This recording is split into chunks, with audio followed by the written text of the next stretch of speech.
प्रेरणास्पद कथाएं YouTube channel पर मैं धनंजय जैन आप सभी का हार्दिक अभिवादन करता हूं।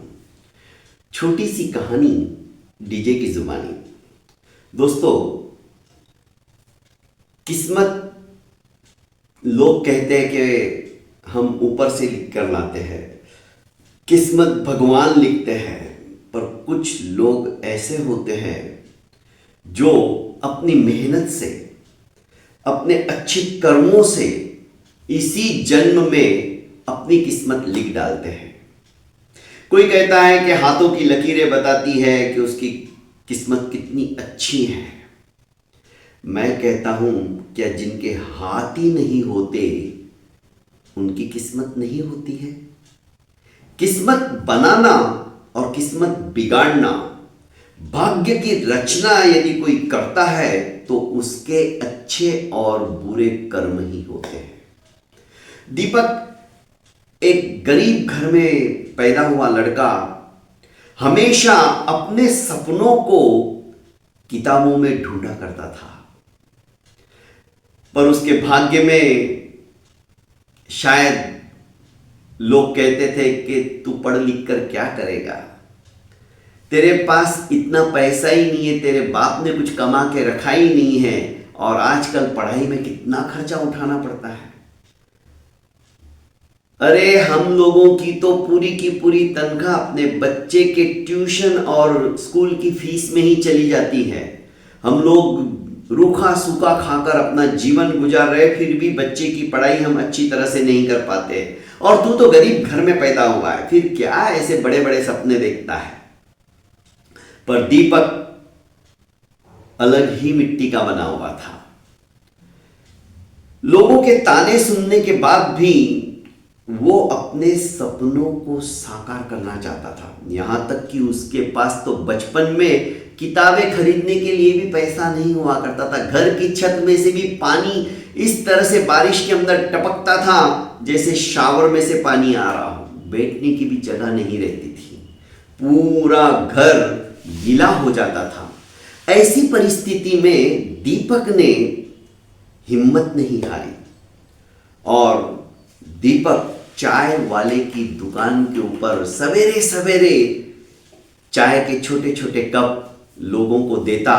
लोग कहते, अरे छोटू ला एक चाय का प्याला पिला दे, और कोई कोई तो उसके कपड़ों को देखकर उसका उपहास भी उड़ाते। पर छोटू जो दीपक था इन बातों से कभी भी आत्मग्लानि नहीं करता था कि मैं गरीब के घर के अंदर पैदा हो। वो छोटी सी बातों के ऊपर भी अपने ऊंचे सपने देखने के अंदर माहिर था। और एक दिन दोस्तों, ठंड के अंदर जो भी वो कमा के लाता था उससे अपनी नोटबुक किताबें वगैरह खरीदता था। ठंड थी, एक बूढ़ा व्यक्ति कपकपाता हुआ जो कि हाथ भी धूज रहे थे आया और कहा कि भाई चाय पिला दो। दुकान के मालिक ने कहा कि छोटू इसे कहे चुपचाप चला जाए, क्योंकि उस आदमी के फटे पुराने कपड़े देखकर नहीं लगता था कि उसके पास 10 रुपए भी होंगे चाय के।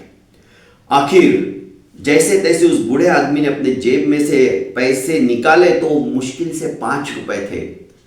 दीपक ने 4 दिन से एक एक रुपया इकट्ठा करके 4 रुपए और 1 रुपया आज का मालिक से कहा कि मालिक मुझे उधार दे दीजिए, वैसे भी मेरा काम पूरा होने ही आ रहा है, आज की भी मेहनत मुझे दे डालो। और 5 रुपए वो मिलाकर दीपक ने उस बूढ़े आदमी को, जिसे वो जानता भी नहीं था, दे दिए, क्योंकि दीपक से देखा नहीं गया। सोचा मेरी किताब नहीं आई तो कोई बात नहीं, पर पेट पापी होता है, और जिस समय में जिस आदमी को पेट मांगता है कुछ खाने को और पीने को, तो उसकी भूख और प्यास मिटा देना ये सबसे बड़ा धर्म और सबसे बड़ा पुण्य होता है। दीपक इस बात को समझता था और उसने अपने 5 रुपए भी उस बूढ़े को दे दिए। मालिक को बड़ा आश्चर्य हुआ कि ये दीपक पागल है क्या, बड़ी मेहनत से कमाता है और उसने आज वो 5 रुपए भी इसको दे दिए। पर जैसे ही वो चाय के घूंट ठंड के अंदर पीने के बाद जैसे उसे अमृत मिल गया हो वृद्ध को, और उसे ढेर सारी शुभकामनाएं और आशीर्वाद देकर वो व्यक्ति चला गया। पर वही व्यक्ति 3 दिन के बाद जब वापस आया तो एक लग्जरी गाड़ी के अंदर से उतरा, उसके आजू बाजू सिक्योरिटी गार्ड वाले 3 लोग उतरे। मालिक और दीपक देखता रह गया, ये तो वही व्यक्ति है, वही बूढ़ा है। तो उस व्यक्ति ने कहा कि तुम्हारी छोटी सी बात ने तुम्हारे किस्मत के दरवाजों को खोल दिया है।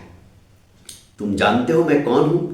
मैं बाजू वाले शहर का ही सबसे बड़ा बिजनेसमैन हूं और मैं हमेशा अपना वेश बदलकर ऐसे गरीब लोगों को देखता हूं जिसके मन में दया है, करुणा है और जो कुछ करना चाहता है।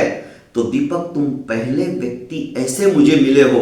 इस छोटी सी उम्र में भी तुम्हारे अंदर किसी गरीब को देखकर जो दया की भावना है ना, उसको मैं सैल्यूट करता हूं और मेरी कंपनी के अंदर तुम्हारे जैसे ही व्यक्तियों की जरूरत है। पर मैं चाहता हूं कि तुम पढ़ो, तुम्हारे सपनों को तुम साकार करो। और उस दिन से उस बहुत बड़े बिजनेसमैन ने दीपक की जिंदगी ही बदल दी। सारा पढ़ाई का खर्चा उसने अपने ऊपर ले लिया और यही दीपक IAS ऑफिसर बना। और उसी चाय की टपरी के ऊपर आकर, जहां पर उसका लोग उपहास उड़ाते थे, वो लोगों को चाय का कप देता था और लोग भी कहते थे, अरे छोटू चाय पिला। अब वहां पे वही लोग उसे सैल्यूट करते हैं। ये होता है दोस्तों, गरीबी यदि हमें मिली है तो इसमें हमारा दोष नहीं है। गरीब घर के अंदर हम पैदा हुए तो इसमें हमारा दोष बिल्कुल नहीं है। पर गरीबी के अंदर ही यदि हम मरते हैं तो यह हमारा दोष है, क्योंकि हम अपनी उस छुपी हुई ताकत को, छुपी हुई शक्ति को नहीं पहचान पाते। तो दोस्तों, दीपक की तरह अपनी छुपी हुई शक्तियों को पहचानो, अपने अंदर समाये हुए गुणों को विकसित करो। यही गुण आपके जीवन का कायाकल्प कर देंगे। बहुत बहुत धन्यवाद दोस्तों। प्रेरणास्पद कथा यूट्यूब चैनल को लाइक कीजिए, सब्सक्राइब कीजिए और ज्यादा से ज्यादा अपनों को शेयर कीजिए। प्रणाम।